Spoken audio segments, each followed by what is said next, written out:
All right, welcome to our third session on the subversion of the subject. And we are now just doing a quick review of the various graphs that Lacan has portrayed. And we're then going to hop back into graph 2. So graph 1, what's actually going on here is this sort of elementary move of the introduction of a signifier and how that signifier hooks onto the subject. This is portrayed at this point of what the button tie or the pointe capitan here. And in a moment, we'll see how this operation is functioning as a cut. It is, in essence, presenting a kind of structure which, in a curious way, actually, is akin to the master's discourse. So that's the first thing to note. The second thing to note is that this cut of the signifier, of course, is best thought, but doesn't have to be only thought in the context of free association in the clinic, whereby there is a slip of the tongue, right? So it's like that introduction of a signifier for which Lacan then uses the example of, I think, a nice example of a young child discovering a signifier at the point at which they misalign the cat's meow with the cat's bark and the dog's bark with the dog's meow.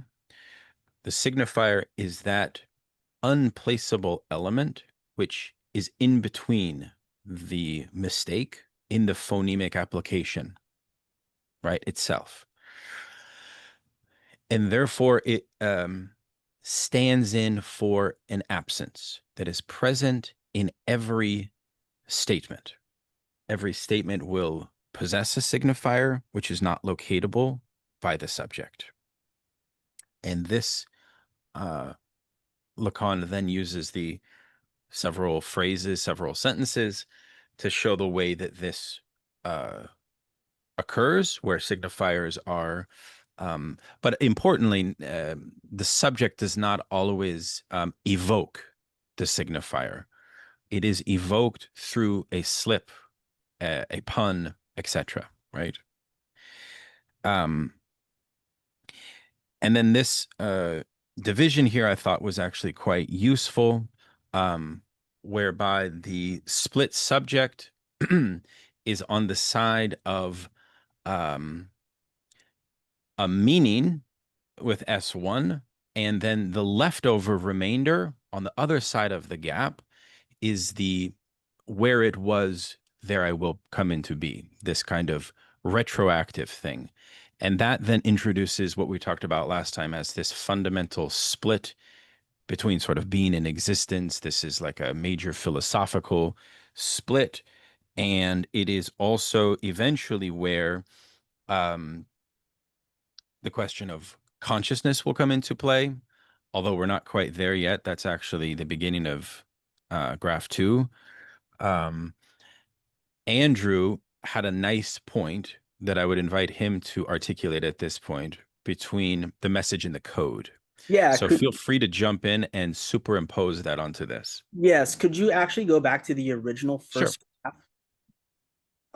And I will also share something as well, and hopefully it comes up on here. Because I think this is helpful as well to tie into the mappings of what will be graph 2. So I just shared it into the chat. So I don't know if you could pull it up to share your screen. But for right now, the reason why he calls it the button tie, it has to do with, again, the function of the signifier. So the horizontal chain of S to S prime is, of course, the signifying chain, right? Now, the main thing why it's called the button tie is, of course, it's pointe capitan. It's where now we have the signifier that represents the subject or cuts the subject constituted, because if we don't have a button tie, what we have is the effect of metonymy, which is the sliding of signifiers. And Right. the point of metonymy is that it not only slides over other signifiers in the chain of articulation, but it decomposes it. So we just have endless combinations of fractal or dislocated words in the form of a metonymic or a phoneme or an object. And so the upholstery tie or button, or the button tie, is the fact that a metaphoric constitution is established to keep sliding from occurring, right? And so Exactly. this chain of delta as demand intersecting with intersecting with that articulated field of discourse, or articulated field of signifiers, allows that to constitute, and then permutates for the subject who is submitted by the signifier, which relates to a signifier that of course ties the metaphor, but there's more to that. But I will say the message and the code come up more in that graph that I just shared in the chat, because you don't see those focal points in this first graph, but the Yeah. principles of upholstery, the button tie, and the fact that the retroactivity of the sentence are principles that maintain from graph 1 all the way out to graph 4. Yes.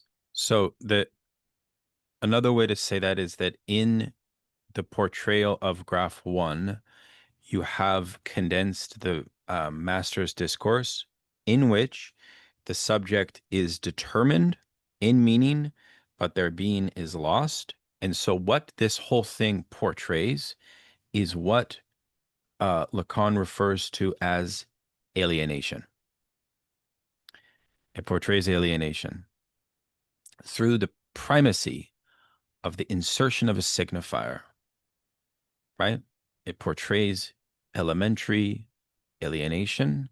It's the prehistory of the graph of desire. It's not portrayed in the graph of desire. Okay. Um, Moreover, we can understand it like this.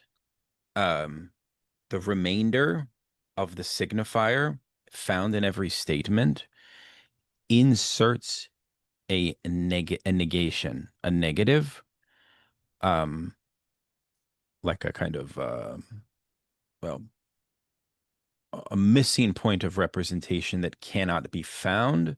And this is sort of the elementary point at which propels the subject to find a solution in the other, right? So this, I think what did I write here? The elementary function of the signifier is that of representing the space of representation itself. It opens up such a space with its empty presence, right?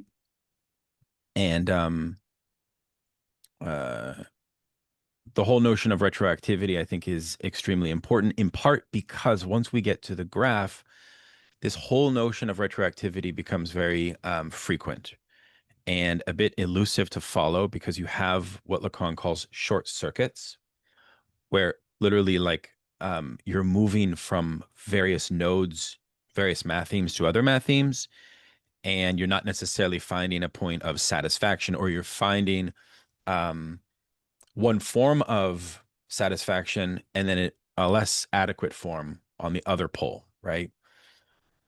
So there's probably more to be said about this first initial graph. I don't know. I would invite others to jump in on this or to pose questions.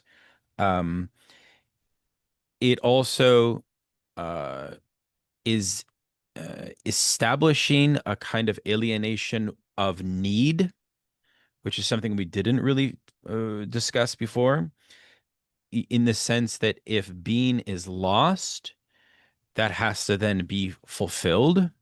So this then allows Lacan to pivot to the next stage of the graph, which is the mirror stage itself. Okay. But the subject sort of enters into that, right? Enters into that with that loss marked on them. Okay. So here we are at graph 2. The split subject bottom right with delta there, to kick it off, is moving up to IA. IA as unary trait or ego ideal, is in essence showing the kind of structure here from this circuit from IA here over to ego as M down to IA of the mirror stage itself. Okay. And the important thing to note here is that this portrays the internalization of the caretaker, and that at the conclusion of it, of this split subject that we introduced before, to IA, to ego, to imaginary other, this whole thing portrays, Lacan says at the conclusion, that this is very important, the subject of science. This is the subject of science, and that this subject is different. So all of that stuff we talked about with Hegel and the absolute is dealt with in this circuit before we even enter in here, because the signifier had already marked in an early point, but in this first run of the circuit, we're not necessarily dealing with a signifier. We're dealing with kind of like the constitution of the imaginary. And why I told you that Fabio Vighi has convinced me of the primacy of the symbolic over the imaginary is because of graph 1 portraying the mark of the symbolic as the initial mark. Then you hit imaginary, if that makes sense. This also takes us back to this enigmatic Greek point we were talking about before, about the heraldry, and the oracle, etc., etc. So it's about the primacy of the symbolic over the imaginary is what is being portrayed. Now, at the same time, and this is sort of insider baseball, Lacan does change his position later. And the imaginary, especially as we think about this larger distinction between, like, say, the subject of science and the subject of jouissance, because the subject of science is ultimately a combinatory logic based on finite signifier relations that are locatable. Subject of jouissance, the upper level of the graph, is something entirely different. As you know, over the course of Lacan's teaching, that version of the subject takes predominance. But you see the point in this version. What is this, 1960?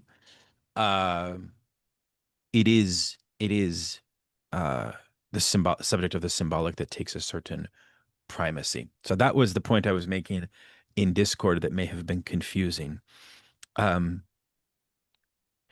Andrew. Yeah, and I'm glad you brought up this graph, even though I shared the second one, which I think is still helpful because you asked me to explain more about code and message.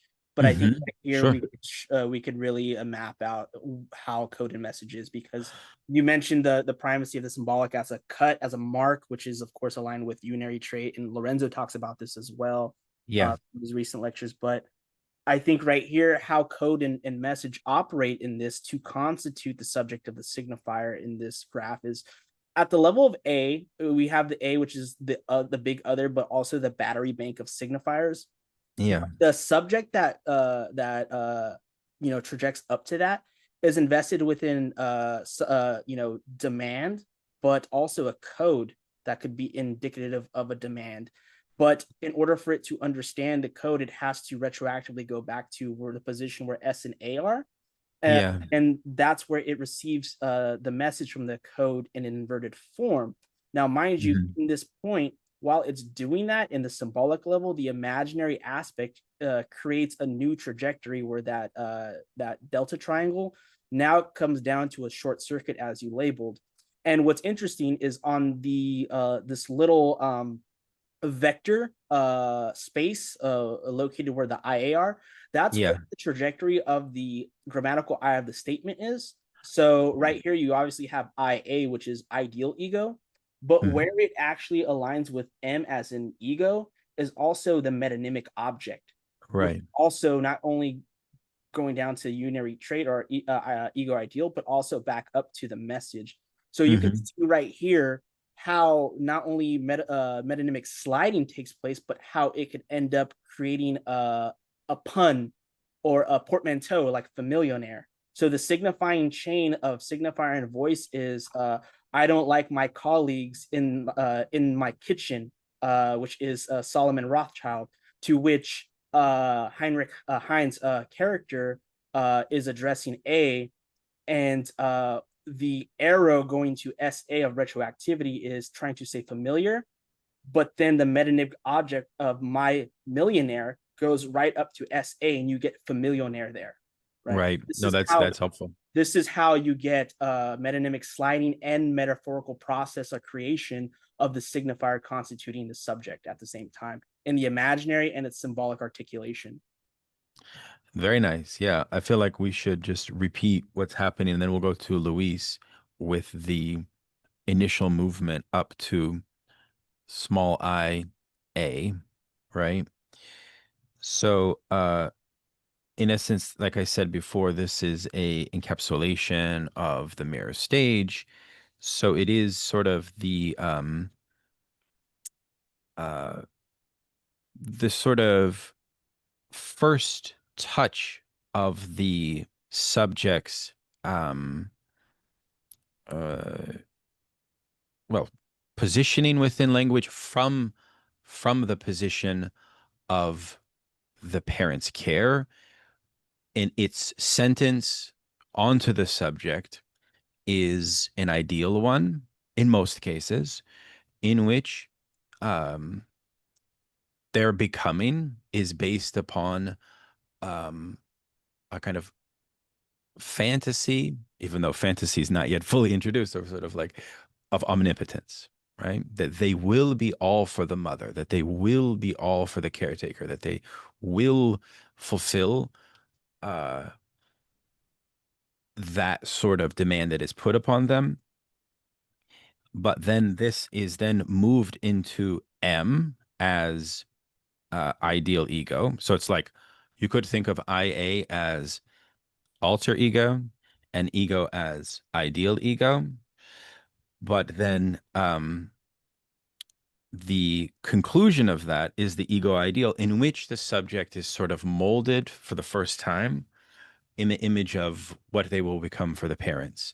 Now, this is also importantly connected to the alienation that occurs at the level of the body. If you remember the mirror stage essay regarding this whole business of partial objects, erogenous zones, and the incommensurability for unifying them, right? That this is sort of what Lacan means by the impossibility of the image to fully encapsulate a sense of wholeness, or rather, it's actually required.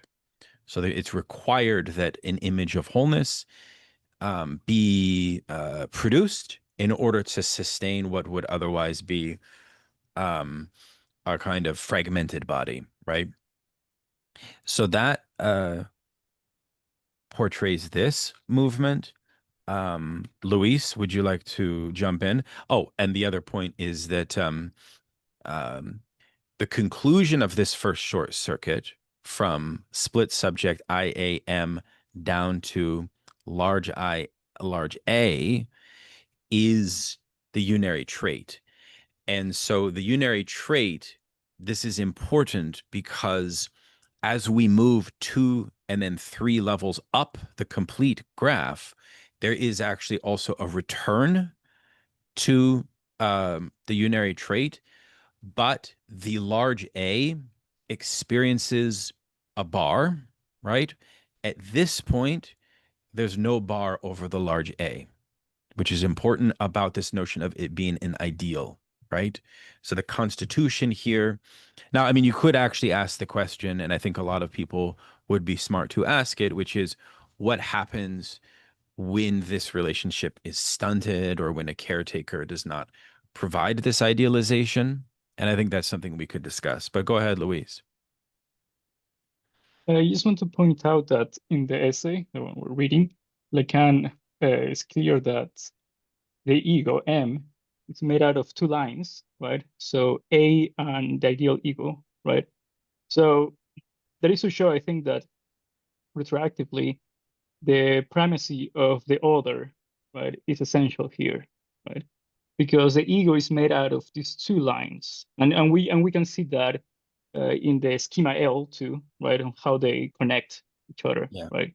We have the ideal ego directing towards the ego, and then we have the ideal ego, yeah, on the specular other, yeah, and then the other, right, Yeah. which has a symbolic relationship, and Yeah. also in other essay, what is this other essay about psychosis? He mentions that this is the point of the name of father, right? So Hmm. this intervention is essential. So to point out that again, the ego is made out of these two lines, right? Yeah, that's very helpful. Um, I want to now talk about the next level up here, and then we'll immediately move to the text after this. So this, I think, is essential, and I think is often missed when we talk about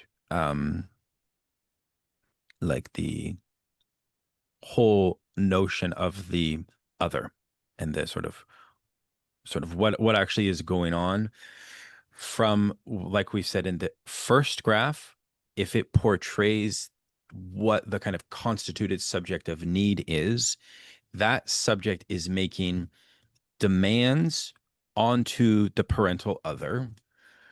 But what marks the original or the sort of singularness of humans, unlike animals, is the fact that our fulfillment of our needs um, leave us wanting more. And this introduces the problem of both love and desire, but desire in particular. And I think that, uh, as I've written here, the circuit that goes from SA to A is also to be understood as retroactive. So it's circular. And Lacan says that it cannot close on anything but its own scansion. This means that it finds its anticipation in the composition of the signifier, which is ultimately meaningless. So there is this kind of loop. The upper part of this, after we've gotten through the lower part, which I think is hopefully clear by now, is the portrayal of the loop of a misplaced signifier. And I think that this notion of S large A refers to what Andrew called battery of signifiers, which portend the possibility of there being kind of meaning, even though it's empty. The possibility of there being meaning is still present. Okay. Um, but I think this point about the relationship between need, demand, and the excess left over as that which is as desire becomes very essential for us to understand level 3. So level 1, we start with a mark of the signifier. We then enter into this short circuit of the imaginary, and then we have introduced a new cut of the signifier that brings us to a new, almost like you could say, almost like a kind of new layer of a cut of the other. But desire is not yet actually a part of graph 2. Desire is coming up next in a certain way. I think that might be a good way to prime us for what's next. And let me just read this final point that I think is very helpful to understand this movement of the signifier. So the movement from SA to A captures the birth of signification. That's what it captures through what Fink calls, or rather what Lacan calls, the necessary imposture of the concealment of lack. So that's the movement from SA to A. The second movement back from A to SA is like a sealing of this signification. Insofar as this movement, the subject erases the traces of retroactivity and identifies with them as a sort of achieved source of meaning. So S to large A holds the point in the graph where something like meaning is possible in the other, right? Kind of like a non-lacking other in some sense. Even though it's misplaced, And what is the Freudian term for this, Maton? It's the very long one, which is the term for a representation of representation. Vorstellung Repräsentanz. Yes, sir. I think that's S, capital A on the left there. Would hold that out, right? Go ahead, Andrew. Yeah, I wanted to piggyback off of Luis's crucial point about, you know, the otherness of not only the ego and the constitution and how it splits off in two different directions, but it makes sense regarding this crucial point that Lacan makes, because not only does, as we'll see, objet A being the object cause of desire, but as he says, like in the 1950s, but then he still stands by this as late as Seminar 19, that objet A is also a metonymic object. We could see, going back to Luis's point in conjunction with my point about how metonymic sliding still takes place. So there's a metonymic object that is in the trajectory of this imaginary egoic constitution of this short circuit, where something of an object from the other in the form of code, right? Not just in this retroactive moment of a failed closing of scansion and Yeah. A, but that the metonymic aspect still plays on in this point as little a. But I think once we get into graph 3, we see how little a then also becomes object cause of desire when fantasy comes in. So I just wanted to Well, I guess you could that. almost put why is M in between IA and SA, right? So M is in between. On the one hand, IA provides the necessary um, sort of posture towards omnipotence that the ego needs to sustain an ideal image of itself and Mhm, sustain mhm, itself. mhm. Well, SA, as we saw from above, holds open the possibility that the introduction of the sort of emptiness of the signifier, we're not even yet at the K void. We're not even yet right, at this sort of questioning of the fundamental Lacan being. right. But at this point, you see the ego is sustained between these 2 points, between the imaginary and the symbolic. Yes, and the last thing I'll say is, because this is like in Lacan's words, the IA is the fixated image, right, of the fragmented body in the mirror stage, whereas ego ideal is the way that the subject fixates itself Yeah. with its imaginary egoic relation, because the ego is a misrecognition Right. regardless, and a misrecognition because of the fixation of the image and the way that the subject constituted fixates itself, right? Mm-hmm.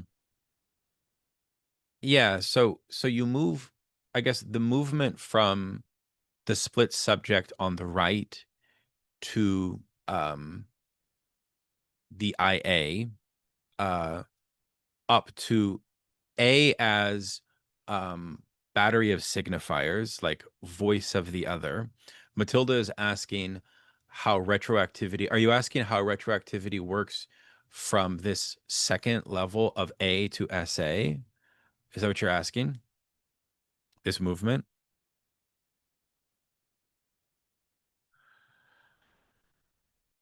Yeah.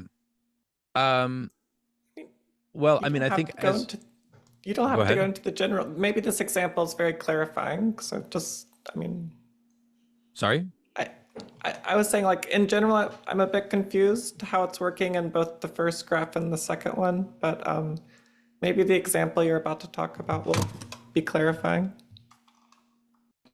Oh, well, maybe. I don't know. I mean, I think that uh part of the challenge with the notion of retroactivity here is the fact that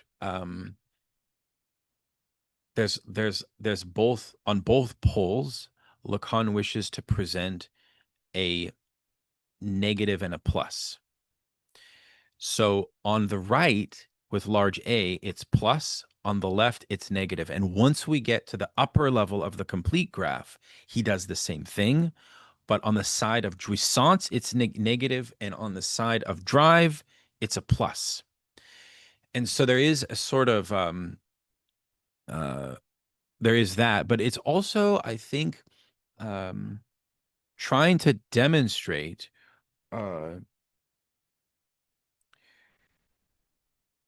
like, what is the graph of desire seeking to sort of demonstrate other than a kind of reflection? And I think a lot of Lacanians are kind of frustrated by it, perhaps precisely by your question, which is actually what is propelling these short circuits and these movements, and why is it not? I think it's meant to be almost like a heuristic in that sense. Well, Daniel, what you pointed out about the minus and plus, I think has to do with the fact that, like, as you position it, the minus has to do with the decomposition of metonymy and the phonemes, whereas why it's a plus on the left is because the constitution of a signifier that has the effect of signification and meaning is what's being added on, right?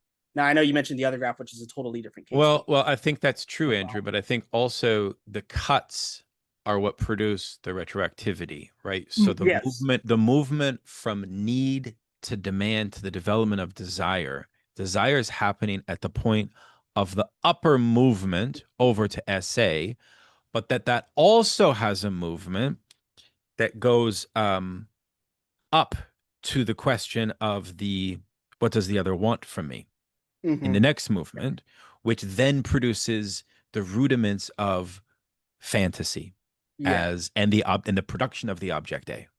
Yeah. Production of the object A comes next in graph 3, but it's almost like this other movement here is sort of like an alternate route at which the excess of desire can seek out a solution. Okay. So it's like multiple vectors that can be followed, and certain outcomes then send it back. So anyways, we're sort of, it's going to be easier once we look at the whole thing. Yeah, well, one of the things I want to say to Matilda's point, because it's a good question. I mean, like, it's the principle of graph one, which of retroactivity is that, like, when we're dealing with signifiers, we're not dealing with the Saussurian signifiers or Jacobsonian linguistics, because Lacan is accounting for a subject. So it's a subject encapsulated by signifiers or a chain of discourse that's making the retroactive movement of trying to posit meaning from a code to a message, right? Because it's not enough just to say I or I am. It's when I say I am a hungry man that we have a retroactivity to account for a subject who is speaking and what is said from the subject designated by the I or the I am. Right. Well, the other thing that Lacan will say in graph 3 that's very important is that the whole rationale by which we pose what does the other want from me, and this is so fucking essential, is to break the subject from that first circuit I just took you through before. This one down here. Because in posing that, you have attempted to dislodge and bring their desire to a higher level circuit. Because ultimately, I would contend that the drama of the whole story of the graph is ultimately about the kind of achievement of what eventually we call subjectivization or autonomous desire. Right? So it portrays the end of analysis, actually. The graph of desire does at the very end. Right? So anyways, I mean, I can continue. This is, I think, this movement here, by the way, I think is absolutely essential. It's that leftover piece. It's that leftover. Need, demand, desire as leftover. Luis, go ahead. I also think that it's easier to understand. I'm speculating here, but I think that between graph 1 and graph 2, there is too much going on, right? Because the mirror stage comes before the child can speak, right? So comes before there is a subject of the statement. Right? True. So I think that in that case, it's not that there is no symbolic, but there is this retroactive ontogenesis, there is the production of the other, right? From which is possible to have the ego, right? In the imaginary, in the mirror stage, right? Yeah. And then we can have this from A to SA, right? When there is the introduction of language, right? So I think there is the difference between the symbolic role of the other and then but the role it has within language, within speech. Right. Oh, 100%.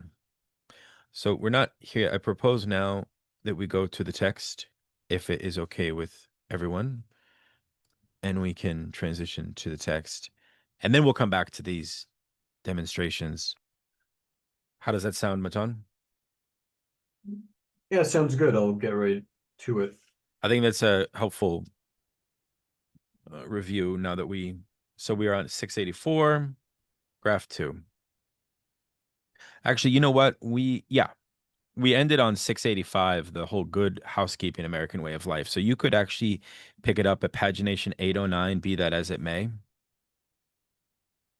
Be that as it may, what the subject finds in this altered image of his body is the paradigm of all the forms of resemblance that will cast a shade of hostility onto the world of objects by projecting onto them the avatar of his narcissistic image, which, from the jubilation derived from encountering it in the mirror, becomes, in confronting his semblables, the outlet for his most intimate aggressiveness. It is this image that becomes fixed. This is the ideal ego, from the point at which the subject fixates as ego ideal.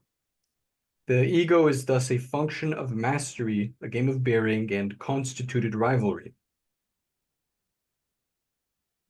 In the capture it undergoes due to its imaginary nature, the ego masks its duplicity, that is, consciousness, in which the ego assures itself in an indisputable existence.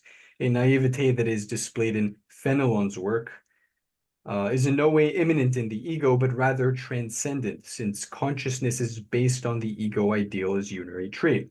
The Cartesian cogito does not fail to recognize this. As a result, the transcendental ego itself is relativized, implicated as it is in the misrecognition in which the ego's identifications originate.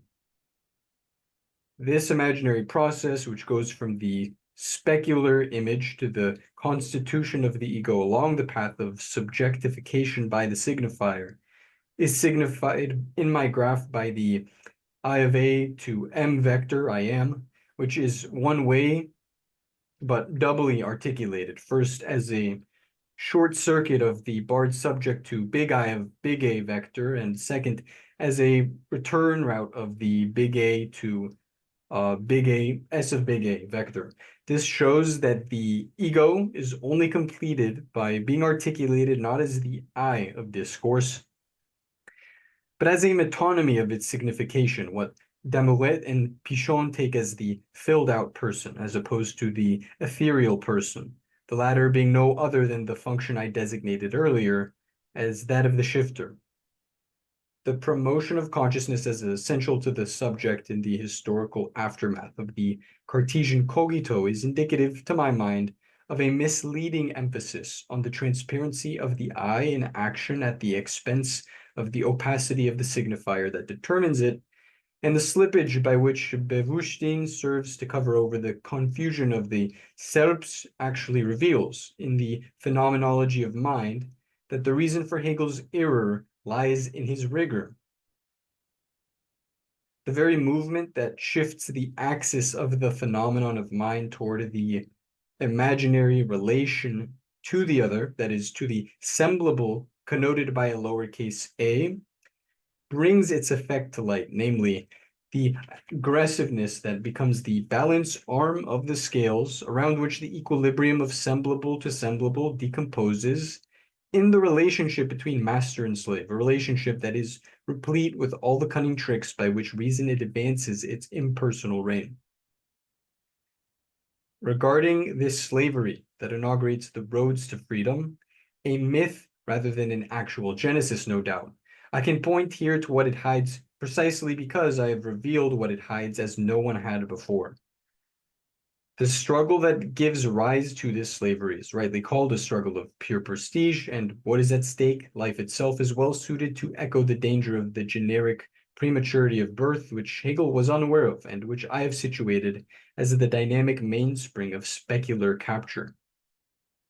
But death, precisely because it is dragged into the stakes, making this a more honest wager than Pascal's, although Hegel's too is a poker game since limits are placed on how high the bid can be raised, simultaneously shows what is elided by a preliminary rule as well as by the final settlement. For in the final analysis, the loser must not perish if he is to become a slave. In other words, a pact always precedes violence before perpetuating it, and what I call the symbolic dominates the imaginary, allowing us to wonder whether or not murder really is the absolute master. For it is not enough to decide the question on the basis of its effect, death. We need to know which death, the one that life brings or the one that brings life. Without criticizing the Hegelian dialectic for what it leaves out, the lack of a bond that would keep the society of masters together was pointed out long ago. I simply wish to stress what, on the basis of my own experience, strikes me as blatantly symptomatic in it, that is, as indicative of repression. This is clearly the theme of the cunning of reason, whose seductiveness is in no wise lessened by the error I pointed out above. The work, Hegel tells us, to which the slave submits in giving up jouissance out of fear of death is precisely the path by which he achieves freedom. There can be no more obvious lure than this, politically or psychologically. Jouissance comes easily to the slave and it leaves work in serfdom. The cunning of reason is a seductive notion because it echoes a well-known individual myth characteristic of obsessive structure being known to be common among the intelligentsia. But even if someone in this category avoids the professor's bad faith, he cannot easily deceive himself that his work will grant him access to jouissance. Paying truly unconscious homage to the story as written by Hegel, he often finds his alibi in the death of the master. But what of this death? He quite simply waits for it. In fact, it is from the other's locus where he situates himself that he follows the game, thus eliminating all risk to himself, especially the risk of a joust, in a self-consciousness for which death is but a joke. I say this so that philosophers will not believe they can minimize the importance of the eruption constituted by what Freud said about desire. And this on the pretext that demand, along with the effects of frustration, has buried everything that trickles down to them from practice, which has degenerated into an educative banality that is no longer even redeemed by its laziness. Yes, the enigmatic traumas of the Freudian discovery are now considered to be merely suppressed cravings. Psychoanalysis is nourished by the observation of children and by the childishness of the observations. Let us skip the reports thus generated, edifying as they are, and void as they all are now of the slightest sense of humor. Their authors are now far too concerned with obtaining a respectable position to leave any room for the irremediable ludicrousness the unconscious owes to its roots in language. Yet it is impossible for those who claim that discordance is introduced into the needs assumed to exist at the subject's origins by the way demand is received, to neglect the fact. It is impossible to neglect the fact that there is no demand that does not in some respect pass through the defiles of the signifier, and while the somatic ananke of man's inability to move, much less be self-sufficient, for some time after birth provides grounds for a psychology of dependence, how can that psychology ally to the fact that this dependence is maintained by a universe of So language? I just want to say one thing about the Freudian business that we've just been looking at and the Kojevian notion of the battle of pure prestige and like what is he actually getting at. I think that this notion of the enchainment or the slavery of each subject is meant to be obviously to the signifier, but ultimately to the unconscious as a chain of signifiers. And this is what is discovered in Graph 1. So another way, a fancier philosophical way to portray the pre-drama of the graph of the split subject is this primordial enchainment to a signifier, which condemns us to death. But the nature of that death has split off in the same way that the graph splits off between the subject of science and the subject of jouissance, which we haven't yet introduced the subject of jouissance, because within the subject of science, death takes on something from the beyond, because the signifier is not like of nature. It's like a point of otherness. And so therefore it introduces a new quality of death.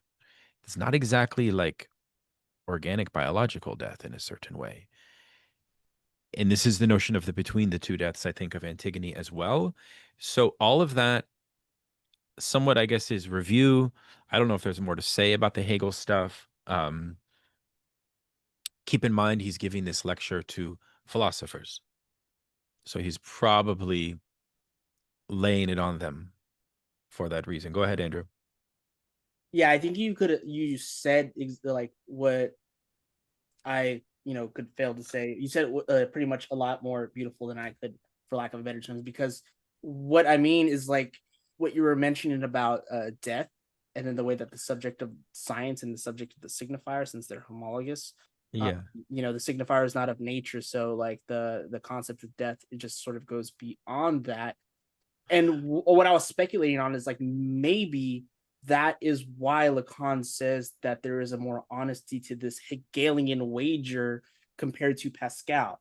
Now I could be wrong, but regardless, well, yeah, it's also Lacan has this point that like why he likes it's not only the split subject that demonstrates the Hegelian drama of the master slave. It's obviously also the first IA ego large IA loop that we looked at before. And Lacan will say that part of the importance of psychoanalysis is to sever the knot of false mastery, because part of the delusion of the subject and the delusion of other forms of psychology and other non-psychoanalytic approaches, I guess you could say, is to mistake mastery for slavery. Yeah, and I guess that's why I like this sort of contradistinction between Pascal and Hegel, because for Lacan's Kojève and Hegel, it's this master-slave dialectic for prestige that constitutes not only a social bond, but also, it's somewhat analogous to renouncing jouissance or renouncing one's sexual instinctual life in civilization and discontent to found civilization, where like the other is involved, right? There is this imaginary rivalry of two people for prestige, whereas in Pascal's wager, the other is evoked but is not plain, right? Because the other is evoked as like the belief of does the other or does God exist or not, and the promise that comes with that, and the subject of jouissance, of course. But it's only until you play the game that the subject of jouissance is, of course, in that as well, and that's part of the wager. But I think with Hegel's dialectic, I think it not only brings the question of death, but also constitutes something, let's say, not only more honest, but something indicative of what not only psychoanalysis is investigating, but also what constitutes civilization and the subject of science. That's very helpful. I don't know if that made sense at all, but No, I think there's something to that contradistinction about like the two wagers or the two pacts, right? One is a social bond, and I think for Pascal, it's like trying to rethink what would a social bond be like, to try to prove that belief in God exists, belief in something, right? Yeah, I think in a certain way, there's a later point where Lacan will invoke the conception of the absolute, which he initially had chastised as delusionary because it doesn't think a proper negation. And it also, I think there's also a commentary that Hegel doesn't have a theory of the drive or the death drive, which is missing in Hegel. He has a theory of desire, but he doesn't have a theory of drive. And so there is a point at which, once we get to the upper level of the graph, one could make an argument that Lacan is trying to do a Hegelian negation of negation to arrive at a new theory of the absolute, which is no longer based on imaginary wholeness or imaginary completion. Go ahead, Luis. Yeah, following up Andrew's point, I think that when he talks about which death, right? I think that we need to see that he's talking about the symbolic debt and the real debt, right? And how is that contrast? Of course, this is about Antigone, right? And how is that contrasted with the repression of the slave, right? So in both cases, there is a giving up of desire, right? But in the Hegelian master-slave dialectic, there is a promise of self-consciousness, right? And of course, it is in the slave in this way, and he talks about bad fate, right? The Sartrean idea of bad fate. Of in this way, we can link that with repression, right? Repression of desire to reach this self-consciousness, right? Which is contrasted with, of course, which debt, right? Which debt are we talking about? The real debt or the symbolic debt that in the case of Antigone allows her to actually fulfill her desire, right? So I think there is a contrast to be made between these two debts and how the Hegelian dialectic, of course, is focused on the real debt, of course, with the premise of self-consciousness and Yeah. jouissance, right? Very good, Luis. Thank you very much. Matilda, please. I just wanted to note, like, this piece at, like, when they're on the graph, when it goes from, like, the second graph, when it goes from the split subject to, like, I little a,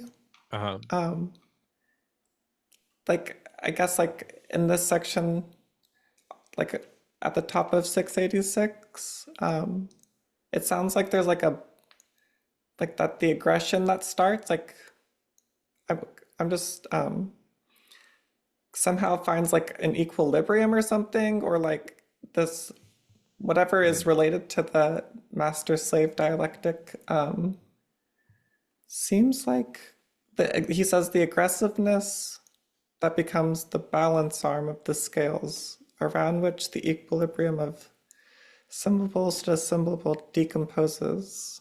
A relationship like that is replete with all the tricks by which reason advances its impersonal reign. And then just below that, there was a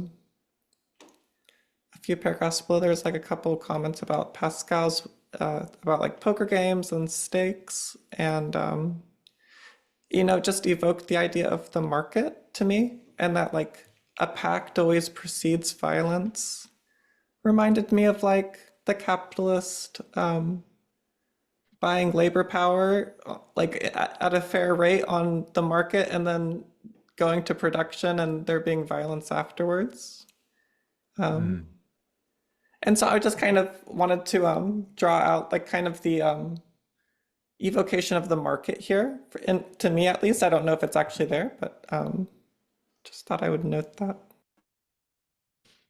That's very helpful. Where was the exact location of what you quoted a moment ago?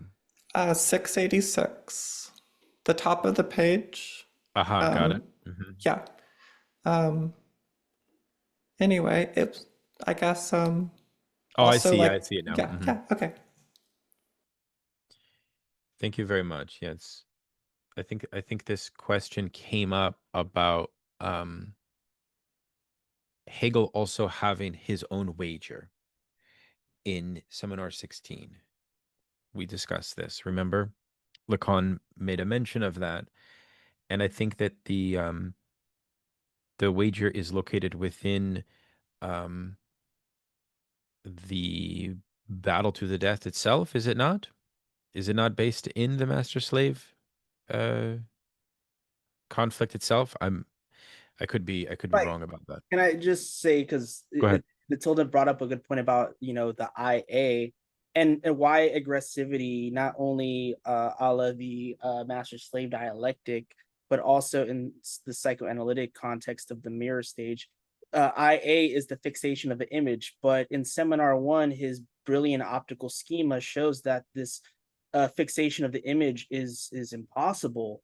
And so the choice of the fixated image and also the fixation of the subject are these two different positions that happen in the rivalry, because aggressivity happens because there's frustration in the fixated image, because it can't sustain itself as a fixed image. So the subject in its frustration tries to fixate itself in the process, just the same way of the dialectic of master and slave, right? and they're both failed attempts. And this is where we get into the constitution of the signifier and desire in the later ones. But I think it's a point to bring it about in context of not only master slave dialectic, but of the mirror stage. Yeah, I think the market point is good, Matilda, as well. Thank you for that, Andrew. I like your money or your life and the reflection on chapter 7 from Capital. I was thinking actually you could take that seminar 16 section and actually like run it through the graph of desire from the position of the worker to the capitalist. Even if you wanted to superimpose these questions about alienation and then the way that the analyst intervenes with the question as separation, how might that actually mirror the relationship between the worker and the capitalist? There's actually a way you could actually run through the whole complete graph through a Marxist point of view. Go ahead, Akshay. I don't know. I mean, it was sort of just about the line about death. And I mean, because to me, it made me think about uh, sort of the afterlife or sort of other claims of, but I mean, I guess like, because real and symbolic death already feels like too secular and modern a language. It's like, well, of course, we know sort of what real death is, right? But then like the place of like death in like pre-secular, the symbolic coordinates that like, people have of their lives. So I don't know. I mean, I found this like this sort of line where he was kind of, I mean, to me, there were a lot of like interesting archaeological allusions to some of these lines. Like at one point he said this thing about like, we don't know if it's like murder that comes first, but it's sort of the symbol. But it's like, it made me think about like God kings, right? Like, and sort of, if you have like this kind of like Rousseau type idea that, the first person to like invent property was like, he just made an enclosure, or Hobbes, and just, he was just violence. And he's kind of going, actually, it wasn't sort of murder. It was sort of like the symbolic, or, I mean, I don't know. So it's like an interesting kind of, I mean, I think it has something to do with like the position of death, right? And what real death kind of is. But, and the last thing I'll say is because the death that, I mean, because the line itself has this like oddly revolutionary association, right? Like, because the death that life brings is what the sovereign does daily, right? Like the death that brings life is like the decapitation of like the tyrant, right? Like, or like, I mean, because death is both like the instrument by which democracy is destroyed, by which like, the evil person say accumulates power, but it's also like the way the democracy is restored is by death, right? Like by the death of that person, right? Like, if people never died, you could never have democracy in a sort of like, I mean, so anyway, I'm going to stop.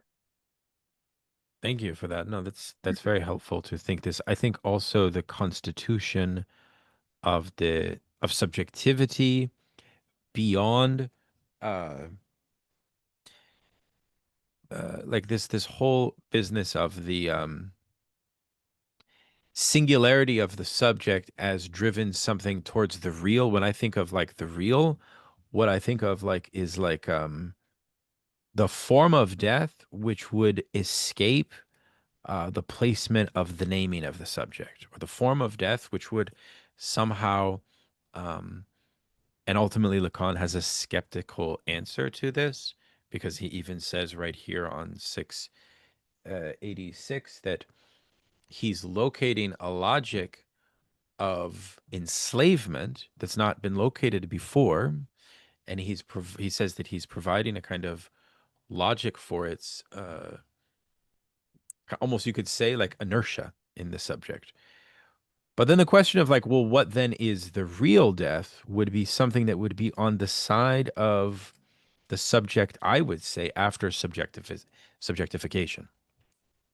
It's not like yeah, that's what I would say. Like that the I mean, subject of the real would also be a subject that has split off from the signifier, I and just wanted which to is in a throw, sort of yeah. meaning related to the drive. So they have repositioned their subjectivity away from signifier determinations. Go ahead, please. No, I mean, as you were talking, it's just like, and I guess the obvious example is sort of something along the lines of a baptism or like a rebirth, right? Like, which is like such a recurring trope in so many different forms of like subjective initiation into symbolic orders. Yes, exactly. This whole point, I even learned that Bob Dylan, just like the Marquis de Sade, wants to be buried in an unmarked grave, right? That's the death of the real, right? There's no determination, right? So there's a certain paradox whereby the metonymic enslavement of the chain of signifiers becomes the site also of a sort of liberation at the end of the movement, right? But you got to like work through all of these circuits to get there. Go ahead, Luis. I think there is one lecture in which Lacan starts talking about how everyone believes in death, but this is just a fantasy, right? That the idea that you will die is just a fantasy. And I wonder how is that we can compare that with Heidegger, right? In which we have being for dead, right? And how the symbolic death could be contrasted or is in conflict with Heidegger's view of being towards death, right? I don't know. Yeah. Yeah, that's a very good question. I think we can get to that later once we introduce the subject of jouissance and see how whether Heidegger has like an adequate theory of, because that's kind of ultimately the question that Lacan is always posing to philosophers is which can you think the beyond of the pleasure principle, right? Can you think the novelty and the originality of the Freudian theory of the death drive? Or have you thought it and invented Freudian concepts unbeknownst to yourself, just like Pascal with the object A, for example, That's interesting right? because I've been reading I don't like Foucault, but I've been reading more Foucault. I put in the Discord and I got Luis's suggestion of courage to truth and this idea that Foucault talks about the parrhesia, right, of truth telling that Yeah. aligns with his idea of like, the care of self as well. And I think in a sense, like he's trying to do the same thing of trying to think beyond the pleasure principle maybe, or unbeknownst like being Freudian without thinking about like he is with this idea of like how do you make an account of oneself in a truthful way to the other, and also have this sort of like ethics of some type of pleasure or governmentality, right? That I mean, I think it kind of does align with a Heideggerian sort of conception because he was influenced by Heidegger, right? He's like he even explains that like Heidegger was his influence. Yeah, I mean, I'm watching Taste of Cherry by Kiarostami, and I'm reading Farhang's essay on it, and it's all about a man who wishes to commit suicide to reunite with Earth, and so he's just constantly talking about Earth, Earth, Earth, and anyways, it's very interesting. Farhang's Heideggerian analysis there, yeah. But okay, let us plow through because I think, yeah. Well, that's good. We're going slow. I should. This is a blessing. Let us continue, Maton. Sure, I'll just say a quick observation that came to Oh me yes. listening to you speaking right now.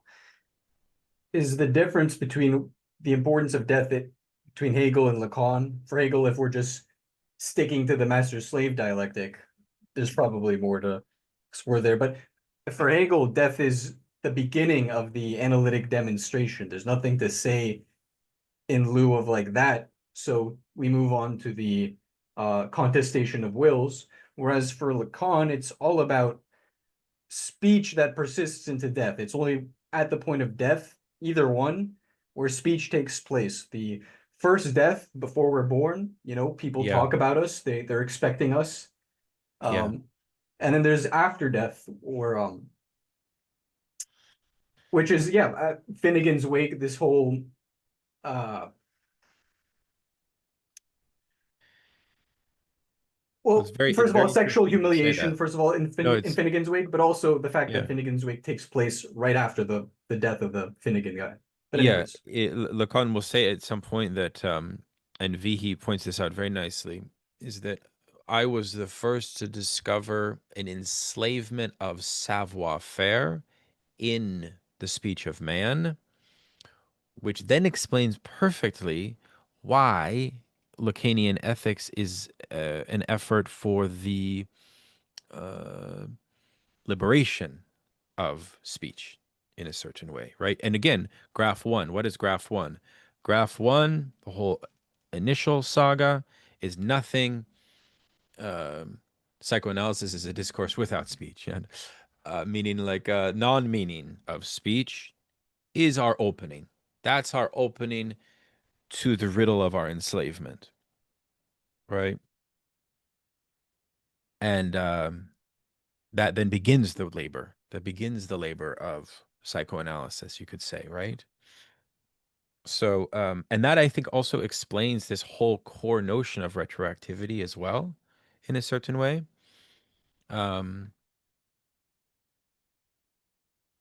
Yeah, okay. It's extremely dialectical, in fact. I must say. I can continue now. Please. Yeah.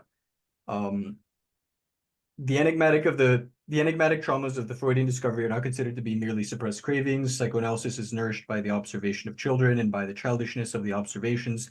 Let us skip the reports thus generated, edifying as they all are, and devoid as they all are now of the slightest hint of humor. Anyway, just returning to where we paused before, their authors are now far too concerned with obtaining a respectable position to leave any room for the irremediable ludicrousness the unconscious owes to its roots in language.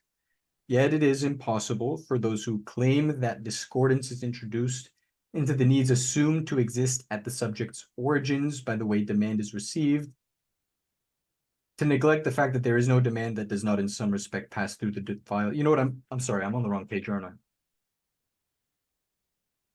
Well, you know what? I think you've already started, so I think you should just keep rolling with Sure it. thing, yeah. Yeah, you're good.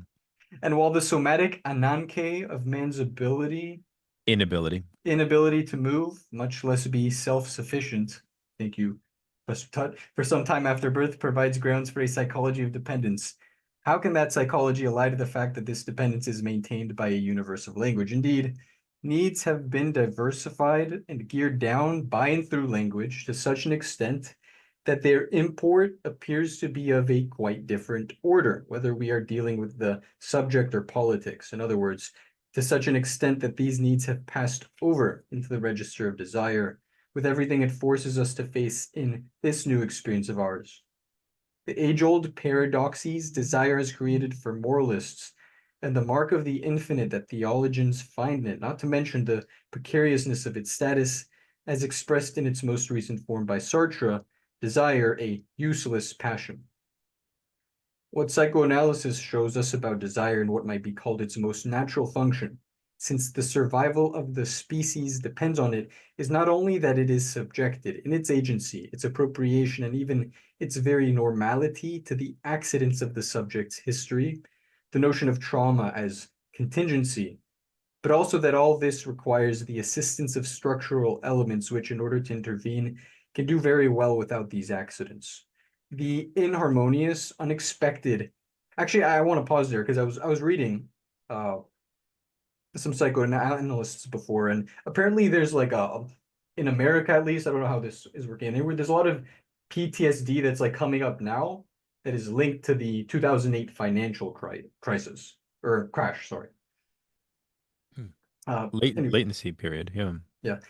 But also that all this requires the assistance of structural elements, which, in order to intervene, can do very well without these accidents. The inharmonious, unexpected, and recalcitrant impact of these elements certainly seems to leave to the experience desire in its most natural function, a residue that drove Freud to admit that sexuality had to bear the mark of some hardly natural flaw.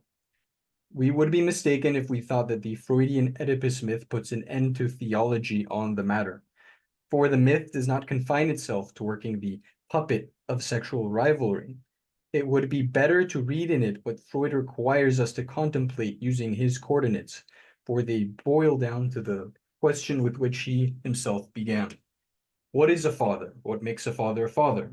It is death. It is the dead father. Freud replies, but no one hears him. And it is regrettable that, due to the mere fact that Lacan takes it up again, under the heading of the name of the father, a situation that is hardly scientific should still deprive him of his normal audience. Yet analytic reflection has vaguely revolved around the problematic misrecognition of the function of the sire among certain primitive peoples, and psychoanalysts rallying around the contraband of culturalism have even argued about the forms of an authority about which it cannot even be said that any branch of anthropology has provided a definition of any importance. Will we wait until we are confronted with a practice which may in the course of time become standard of artificially inseminating women who are at odds with phallicism with the sperm of some great man before we deign to pronounce a verdict on the paternal function? Yet the Oedipal show cannot run indefinitely in forms of society that are losing the sense of tragedy to an ever greater extent. Let us begin with the conception of the other as the locus of the signifier. No authoritative statement has any other guarantee here than its very enunciation, since it would be pointless for the statement to seek it in another signifier, which could in no way appear outside of that locus. I formulate this by saying that there is no meta-language that can be spoken, or, more aphoristically, that there is no other of the other. And when the legislator, he who claims to lay down the law, comes forward to make up for this, he does so as an impostor. But the law itself is not an impostor, nor is he who authorizes his actions on its basis. The fact that the father may be regarded as the original representative of the law's authority requires us to specify by what privileged mode of presence he sustains himself beyond the subject who is led to really occupy the place of the other, namely the mother. The question is thus pushed back a step.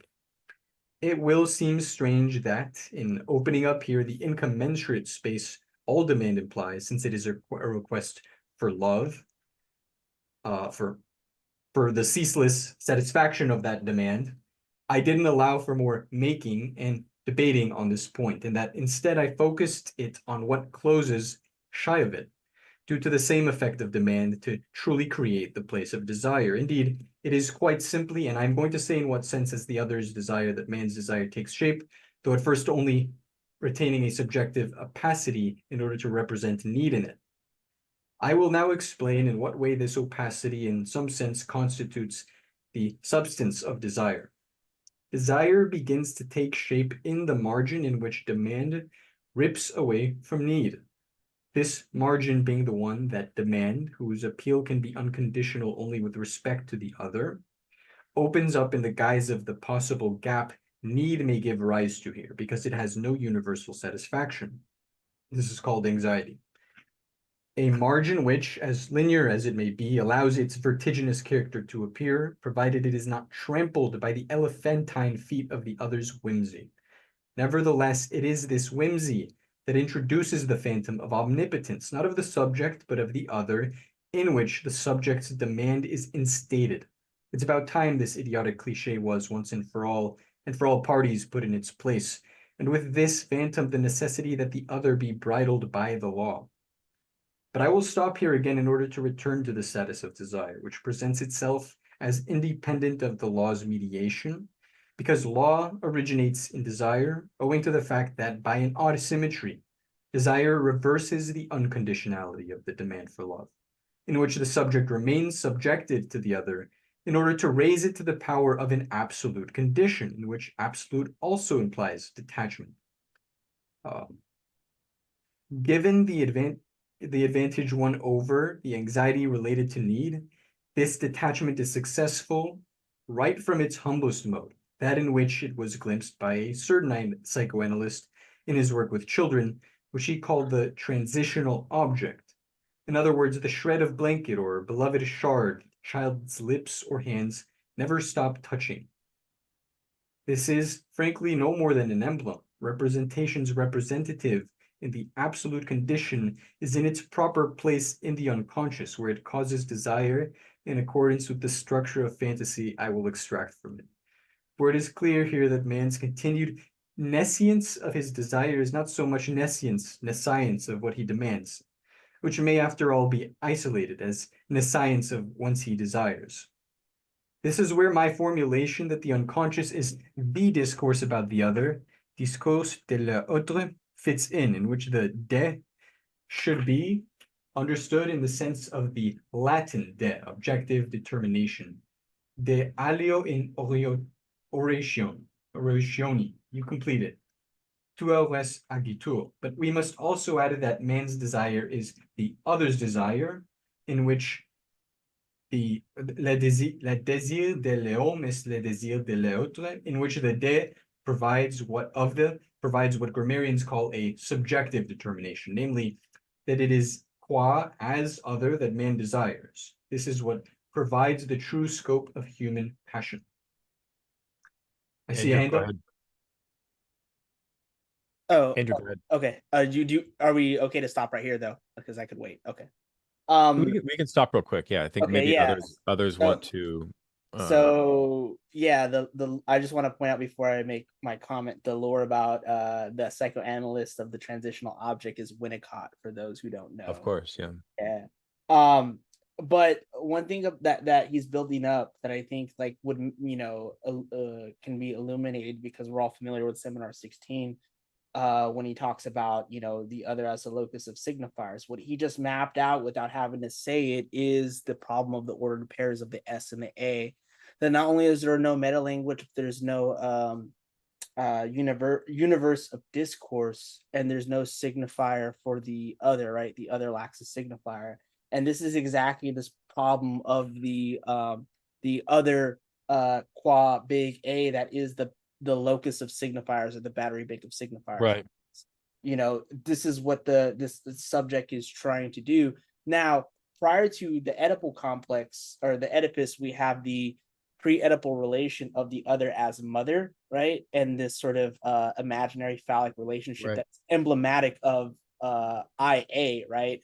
And once that's lost, IA no longer becomes like the imaginary phallus, but also something that's lost, that is encapsulated by the symbolic phallus of big phi. But that couldn't happen without the instantiation of the signifier that is metaphor, and that is the name of the Father. And name of the Father is not only the substitute signifier, but also that which would be the signifier that makes a sort of stamp on what the desire of the mother is.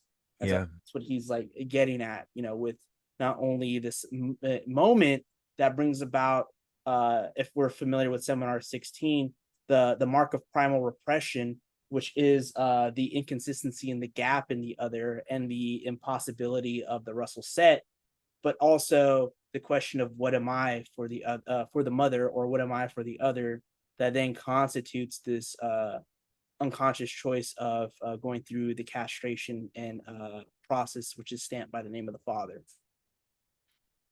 Yeah, no, this is extremely helpful. Thank you so much for that intervention. And the interesting point, I think, in some way, is that graph 1, right, also portrays metaphor as the means by which to ascertain the signifier.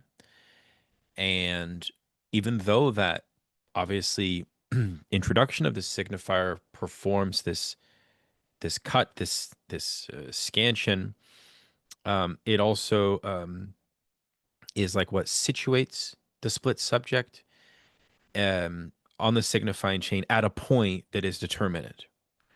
And I think that the name of the Father at the higher point provides another higher level form of metaphor to push the graph up further. Like it's like this, it's like a pinball machine, like the pinball machine is most successful when you can hit it at the highest point, at the little pocket up the top left, or the pocket at the top right, and then it comes back down and you go through again, and you go through these circuits, right? It's very much like a pinball machine. And are you aware also, by the way, of what the origin of what does the other want from me is actually from, the Cavoy itself? Do you know what it's a reference to? Are you guys aware of this? It's some Italian play, right? I forget the name of it.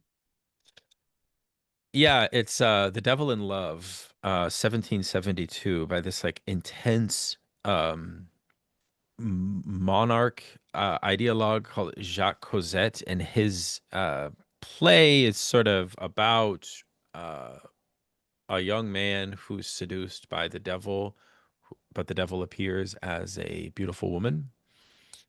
And somewhere throughout the novel, the devil as the woman poses the question, but Lacan then reverses it from reverses it onto the analyst and to analyst. So anyways, Matilda, please.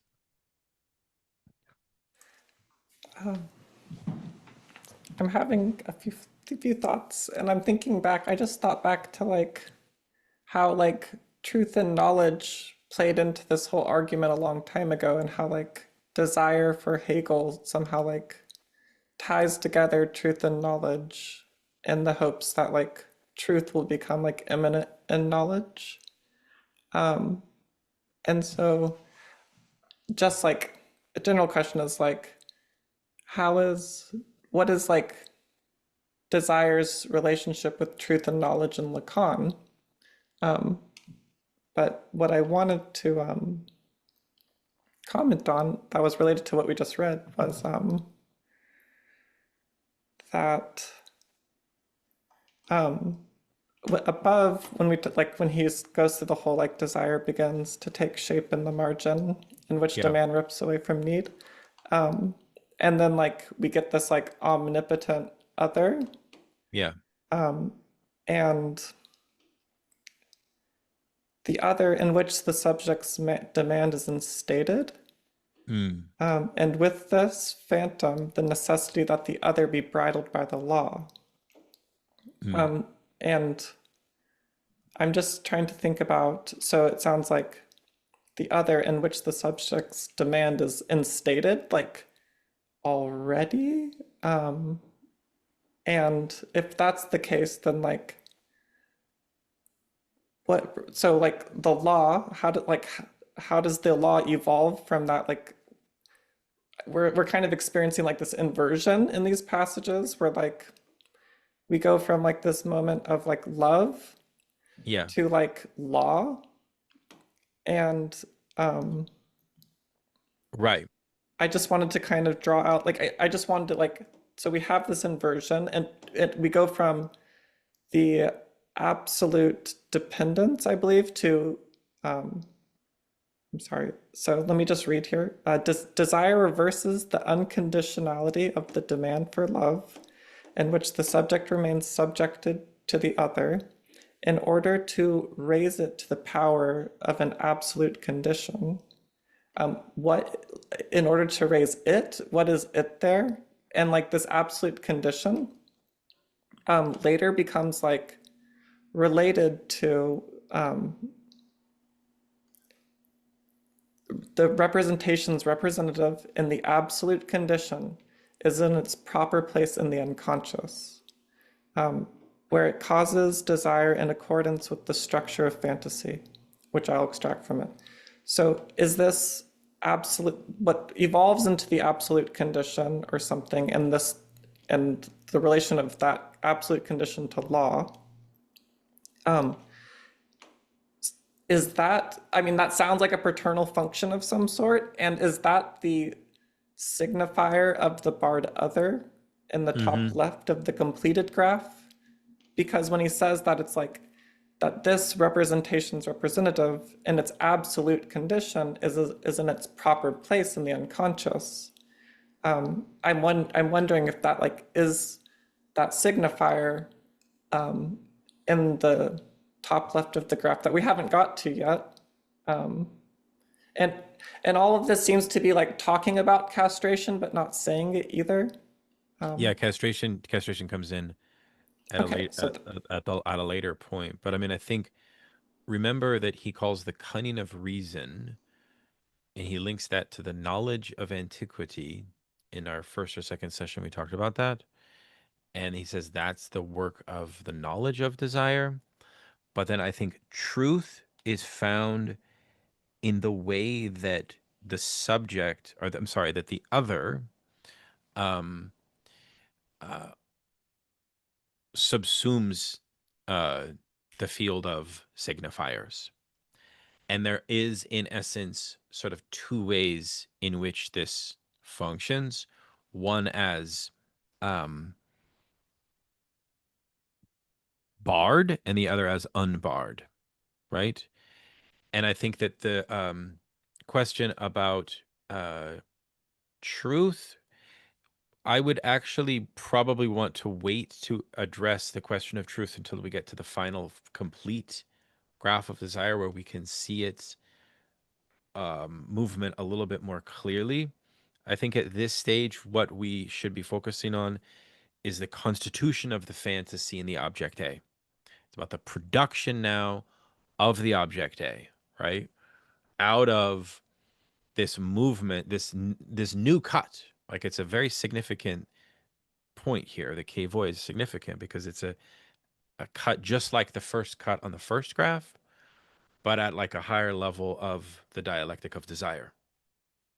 Because at this point, now the subject has fallen into a questioning about the opacity of the other's desire itself. What does the other want from me? That's different than the dialectic of need and demand that produced desire originally. So it's now desire like doubled in a new formation, right? Truth is something that is playing on the side of the dialectic of desire. I think it's like, you know what I'm saying? It's something that's produced elsewhere. I think in technical sense, it's probably better understood on the side of drive, because remember, one of the things he says towards the end of the whole essay is that the delinking of the knowledge of signifier is what introduces truth. So anyways, Luis. I think it can be good to relate to the fact that Lacan is moving away from the fact that the name of a file could be that what it can be that meta language that encompasses the whole signifying chain, right? With the idea that there is no other of the other, right? It's not like there is the other, the matter, and then there is this other beyond the matter, right? Like a meta language. But instead is the dead father, right? And this dead father is not the law, right, as something prescriptive, right? Right. But it is actually founded on desire. It's founded on anxiety, and we can go back again to this topic of Heidegger, right? In which anxiety, of course, there is a difference with Lacan, right? In which Lacan claims that there is an object, right? That the anxiety has an object, right? And this is precisely the fact that there is the desire is placed within a fantasy, right? And desire is there in play in a fantasy, right? So yeah, there is no meta language, but that doesn't stop us from creating this fantasy, right? Right. No, that's a really good point, Luis. And to add on to that, but mainly for Matilda's question about like this S bar A, it's not like this, like the S bar A is the signifier in my unconscious, rather that the S bar A is a notation to describe or to articulate that this is the effect of the unconscious as a gap, as Lacan mentions in Seminar 11. It is a gap. If there's something ontological to the unconscious, it's just a gap that tries to close on itself. But that's the whole thing about SA to big A as this unclosable circle, and that the effect is that really the reality, if the unconscious is the discourse of the other, that it's this other that cannot be completed, and then name of the father fails. But the name of the father is also consubstantial with the phallic function, which the phallic function not only castrates me as a subject, but sexuates me. Right. And the phallic function, or the phallus, that's consubstantial with the name of the father, is the Bedeutung. It's the thing that gives meaning to the signifier. And to be crude, tries to be the thing to plug the big other. So as a split subject, I only see it in relation as semblance, as objet A, because there's two lacks. There's the lack of the split subject and the lack of the other. I only go under the trajectory of trying to complete the split subject, but it is the the woman that is closer to the S barred A in relation to the phallus as encountering the void in the other, right? And feminine non-sexual jouissance, right? Nice, Andrew. That's excellent. I propose we go back to the text so we can understand this very interesting moment, right? Where we now understand, and I've tried to demonstrate it multiple times, that need demand produces an excess leftover of desire. We're then propelled into this K void. So graph 3. Let's understand graph 3. We picked up this is why the other's question. No. Yeah. I think you're there, Matan. This is why the other's question. This is why the other's question that comes back to the subject from the place from which he expects an oracular reply, which takes some such form as, what do they want from me? What do you want? Is the question that best leads the subject to the path of his own desire, assuming that, thanks to the know-how of a partner known as a psychoanalyst, he takes up that question, even without knowing it, in the following form. What does he want from me? Here we have the third graph. I'll leave it to you to say something about this image. Oh, no, just keep on reading. I think then I'll pull it up on screen, please. Certainly. It is this superimposed level of structure that will nudge my graph toward its completed form, inserting itself there first like the outline of a question mark planted in the circle of the capital A. For other, symbolizing the question it signifies with a disconcerting collineation. Of what bottle is this the opener? Of what answer is it the signifier, the master key?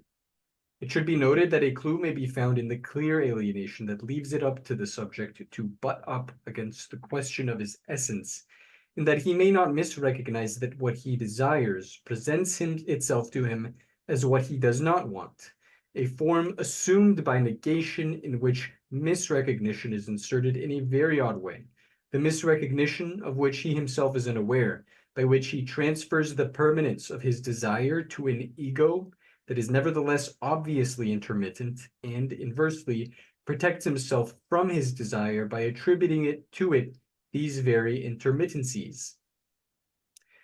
Of course, one may be surprised by the extent of what is accessible to self-consciousness, on the condition that one has learnt it through another channel, which is certainly the case here.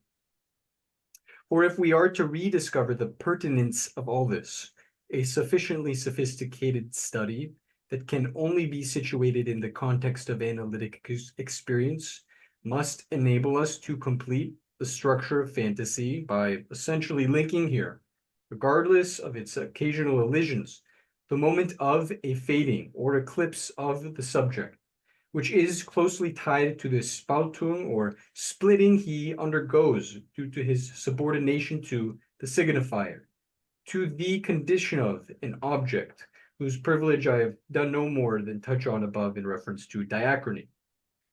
This is what is symbolized by the abbreviation barred subject losange, which I have introduced as an algorithm, and it is no accident that it breaks the phonemic element constituted by the signifying unit right down to its literal atom. For it is designed to allow for 101 different readings, a multiplicity that is acceptable as long as what is said about it remains grounded in its algebra. This algorithm and the analogs of it used in the graph in no way contradict what I said earlier about the impossibility of a meta-language. They are not transcendent signifiers. They are indices of an absolute signification, a notion which will, I hope, seem appropriate to the condition of fantasy without further commentary. The graph shows that desire adjusts to fantasy as posited in this way, like the ego does in relation to the body image. But the graph also shows the inversion of the misrecognitions on which the one and the other are based, respectively. Thus closes the imaginary path by which I must come into being in analysis where the unconscious was to be itself. Let us say, borrowing the metaphor used by Demoet and Pichon about the grammatical ego and applying it to a subject to which it is better suited, that fantasy is really the stuff of the I that is primally repressed, because it can be indicated only in the fading of enunciation. Indeed, our attention is now drawn to the subjective status of the signifying chain in the unconscious, or better, in primal repression. In my deduction, it is easier to understand why it was necessary to investigate the function on which the subject of the unconscious is based, because we realize that it is difficult to designate that subject anywhere as subject of a statement, and therefore as articulating it when he does not even know he is speaking. Hence the concept of the drive, in which the subject is designated on the base point of a pinpointing that is organic, oral, anal, and so on, which satisfies the requirement that the more he speaks, the further he is from speaking. Okay. Excellent. Thank you very much. Let's just take a look at the development. I mean, it is striking to look at the complete graph, and but I would just encourage you to sort of concentrate and just make sure that we're all clear on this cut of the K-Voy and what's actually taking place here. So in a sense, there is a return, which is sort of like, how do we say this? Like, to put it in like in simple terms, I guess you could say, that there is a kind of like mystery of on two levels at the posing of the question, what do you want? Which is both like kind of like basic empirical, like what does my analyst want from me? But also like introduces the mystery behind their ownership over the battery of signifiers as such. Or even like if you've ever done analysis, you'll know at a certain point that there's a certain level of vulnerability, which would make sense, whereby in the transference, you almost feel that, wait a second, I trust this person to know my own battery of signifiers and like their origin and how they work and how they function. So that introduces a certain level of anxiety, right? And therefore then like a movement, right? Which can only then be, then my relationship to that other, in this case, the analyst, is not capable of being represented in its fullness. It can only be represented in a partial point, right? Which then, okay, so that's desire. But then with love, that partialness is the Lacanian definition of love as a partial blot that stands in for the, almost you could say like the trauma of the fact that there's no meta language, or that the battery of signifiers cannot clearly designate meaning. You know, famously, like it's this notion that in love we latch on to a flaw or an imperfection or a certain point. And I think in a certain way, it is also like a thesis regarding how we remember the other, how we remember any other in a certain way, right? There is like this question about the Lacanian theory of the essence of the other as constituted in the object A. And the reason that we associate the other this way is to give a relief to the demand for the unanswerable question that is posed to us, which we cannot answer, right? As this notion that I have here on the screen of the unconditionality. So it's demand that's now severed from need, but it's demand tied into desire, which is going to produce drive as a new leftover. I could almost put it like that, right? So like that leftover A now is producing a new excess, a new point. Andrew, please jump in. No, exactly. Because you know, first of all, I mentioned the two lacks, and you could see how the two lacks operate with these two arrows, one at the objet a and the other one at the subject. Now, riddle me this: isn't this a perfect elucidation of what Lacan was articulating in Seminar 16 of "I am what I is"? And it has to do with, you know, something that Luis was speculating in the Discord about, like, you know, there's this talk about in Seminar 16 the way that Pontalis flips the two articulating arrows of graph one, and Lacan rolls with it to say, like, okay, if the other is the one intervening on the articulation of the chain, what would it say, right? This is why he brings up Moses in the burning bush. What are you? I am what I is. And I am what I is. This is what, if you remember, Paris, our brother in Christ, said that little a operates as the truth of the big A. It would be the truth that would complete the field of the other. That is the fantasy of that there would be a meta language. But the fact is that the I is not. I am what I is no, it's not. But this is the articulation of what the little a is doing right here. At least is like what I'm sort of formulating together. It's that in this point, the kevoy is not only the matter of the split subject who lacks in desires, but also the other who is lacking as well, right? And little a in the fantasy is the sort of subject's operation to try to complete the other, or to have God say, "I am what I is." Right, which is why we can understand other as barred, because it's also the mystery of the opacity of the doubleness of desire within the field of the other itself, which you can see the quote from Fabio Vighi that I think nicely portrays this in his Reading the Acree essay, right? It's these two levels to the kevoy, but he takes it a step further, and he says there's 4 ways to read the kevoy. First is I desire the other insofar as it embodies otherness to me. Second, I desire to be desired, recognized by the other.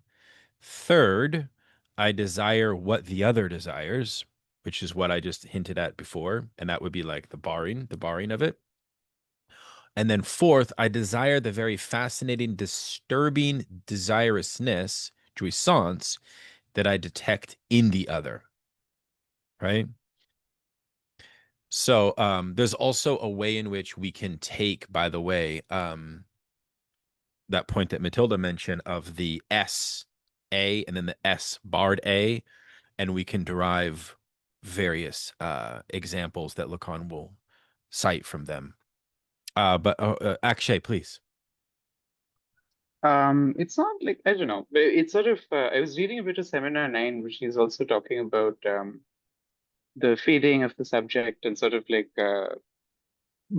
and he has this interesting kind of allusion to like children's stories in particular, like, and the line in this chapter, sorry, in this, whatever we're calling the space, like, but where he goes like, some, like a story, a lie that sort of covers over like a sort of fundamental lack. And that made me think about children's stories, right? Like sort of like Santa Claus and sort of, and the example that he picks up is like, where do children come from? But I think like the question of where do children come from is a question of castration, and it's also a question of what does the other want from me? Why am I here, right? In a sort of very literal sense. And the fantasy is being like sort of the answer, right? Like and in a sense this childish answer, right? Like but I don't know, maybe that's like dumbing it down a bit, but that's kind of how I was reading a lot of this movement. No, that's helpful. I was also thinking of the Fort Dog game, about how independence and desire is produced for children through game playing, where it's about distance from the smothering of the mother's care. Similar to this point of the production of the leftover from the dialectic of need and demand, producing desire. But I felt that this is a helpful movement if you see from A, D, over to split subject losange small a up to what we're interested in, which is the signifier of the barred other, right? Which now brings us to the complete graph, to the top graph, and so on, right? And I think the important thing about this is that this actually represents what's like novel about this. You could almost think about this in a progress in terms of like, if you take one sort of hypothetical psychoanalytic session or whatever, or case, you would almost think the latter part or the top part of the graph as that part in which we move from alienation, which was everything from SA down to IA, and we are now at separation, right? Separation from name of the father, but also from the imaginary and the symbolic in a certain way. So now the question then is, can you impose imaginary, symbolic, and real as the three levels? And I'm not so sure because they interrelate so much, but maybe you could, in a crude way, sort of do that. I think you definitely could superimpose a kind of cut demarcation between alienation and then separation at the top. You know, that's more feasible. So anyways, there's a lot to say about the complete graph. Let's read a little bit more, and then I want to walk through a few points about it that I think are super novel, and then we'll close in like 15 minutes. Go ahead, Matan. Hey, great comments, everyone. But while my complete graph allows us to situate the drive as the treasure trove of signifiers, its notation maintains its structure by linking it to diachrony. The drive is what becomes of demand when the subject vanishes from it. It goes without saying that demand also disappears, except that the cut remains. For the latter, the cut remains present in what distinguishes the drive from the organic function it inhabits, namely its grammatical artifice, so manifest in the reversals of its articulation with respect to both source and object. The very delimitation of the erogenous zone that the drive isolates from the functions of metabolism, the act of devouring involves organs other than the mouth, just ask Pavlov's dog, is the result of a cut that takes advantage of the anatomical characteristic of a margin or border. The lips, the enclosure of the teeth, the rim of the anus, the penile groove, the vagina, and the slit formed by the eyelids, not to mention the hollow of the ear. I'm avoiding going into embryological detail here. Respiratory erogeneity has been little studied, but it is obviously through spasms that it comes into play. Let us note that this characteristic of the cut is no less obviously prevalent in the object described by analytic theory. The mamilla, the feces, the phallus as an imaginary object, and the urinary flow. An unthinkable list unless we had, as I do, the phoneme, the gaze, the voice, and the nothing. For isn't it plain to see that the characteristic of being partial, rightly emphasized in objects, is applicable not because these objects are part of a total object, which the body is assumed to be, but because they only partially represent the function that produces them. A common characteristic of these objects as I formulate them is that they have no specular image, in other words, no alterity. This is what allows them to be the stuff, or better put, the lining, without, nevertheless, being the flip side of the very subject people take to be the subject of consciousness. For this subject, who thinks he can accede to himself by designating himself in the statement, is nothing but such an object. Ask someone with writer's block about the anxiety he experiences, and he will tell you who the turd is in his fantasy.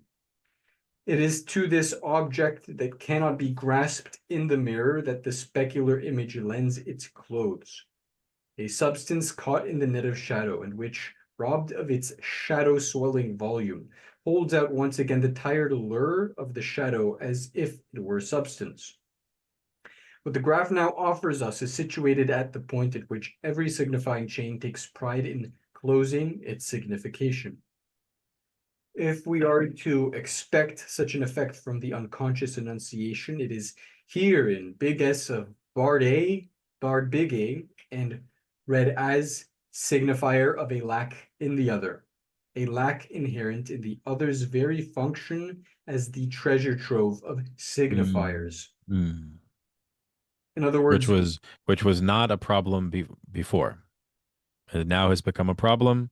It was not a problem in the unary trait of the IA, and it was not a problem in the SA, but now it is.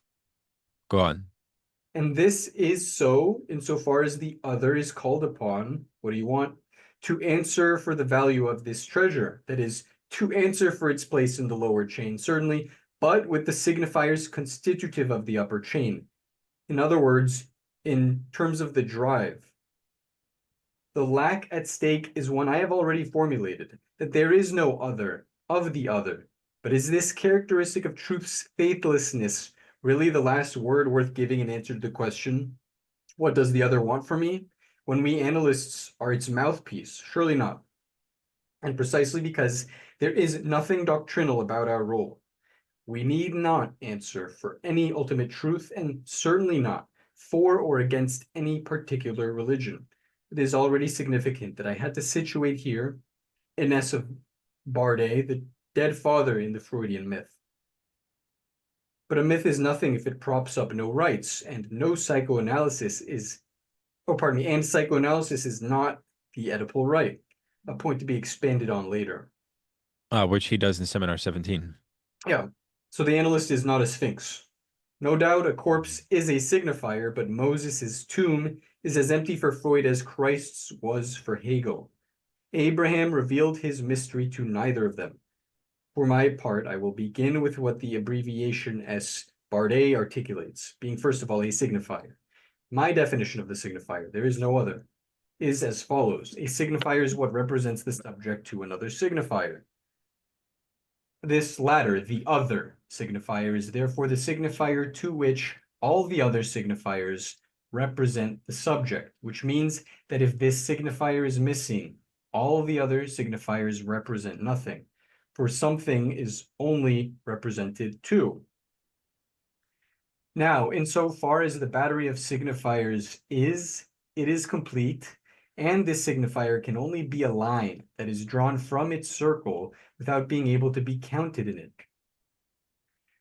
This can be symbolized by the inherence of a -1 in the set of signifiers. It is as such unpronounceable, but its operation is not, for the latter is what occurs when a proper name is pronounced. Its statement is equal to its signification. Hence, by calculating the signification according to the algebra used, namely, the signifier over the signified is the statement. If we make the signifier -1, we find S to be I, the square root of -1. This is what the subject is missing in thinking he is exhaustively accounted for by his cogito. He is missing what is unthinkable about him.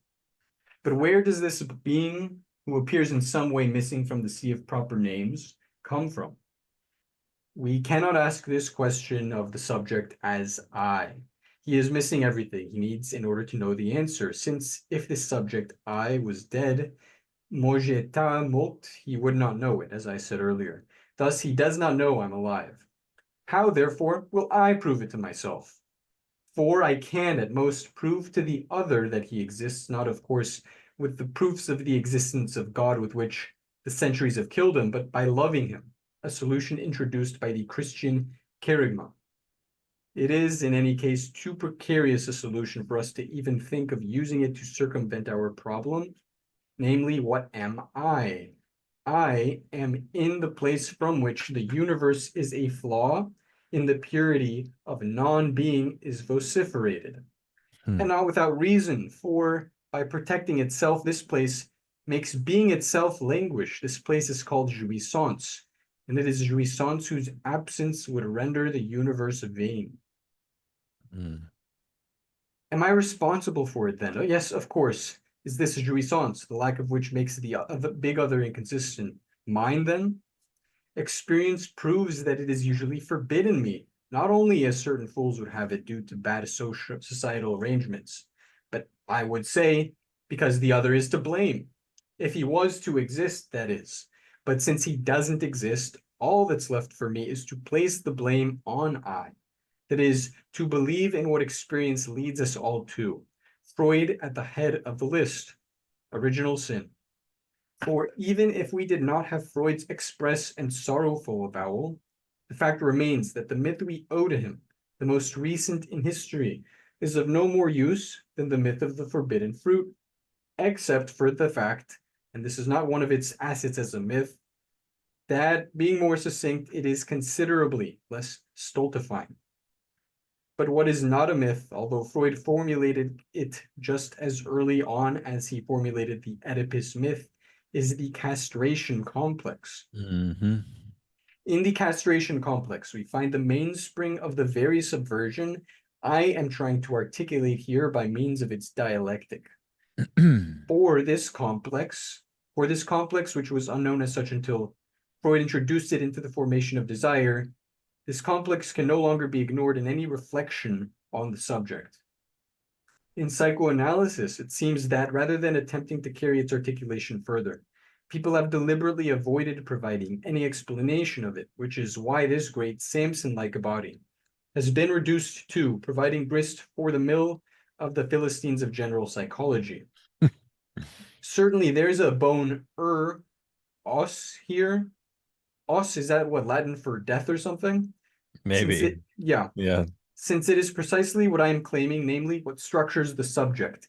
It essentially constitutes in the subject the gap that all thought has avoided, skipped over, circumvented, or stopped up whenever thought apparently succeeds in sustaining itself circularly, whether the thought be dialectical or mathematical.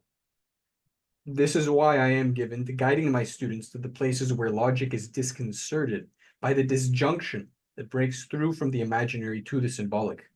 Not in order to indulge in the paradoxes that are thus generated, or in some supposed crisis in thought, but on the contrary, to redirect their fake shine to the gap they designate, which I always find quite simply edifying, and above all, to try to create a method from a sort of calculus whose very inappropriateness would flush out the secret. Such is the phantom known as the cause, which I have pursued in the purest symbolization of the imaginary through the alternation from the similar to the dissimilar. Let us observe carefully, therefore, what it is that objects to conferring on my signifier the meaning of mana or of any such term.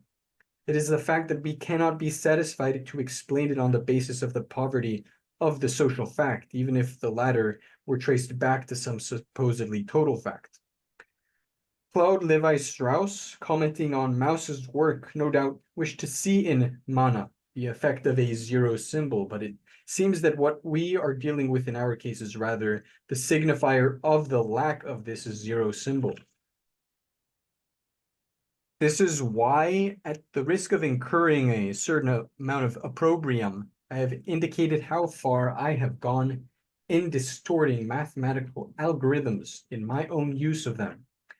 For example, my use of the symbol, the square root of -1, also written I in the theory of complex numbers, can obviously be justified only if I give up any claim to its being able to be used automatically in subsequent operations. Okay, let's pause there. Here's what I think we should do.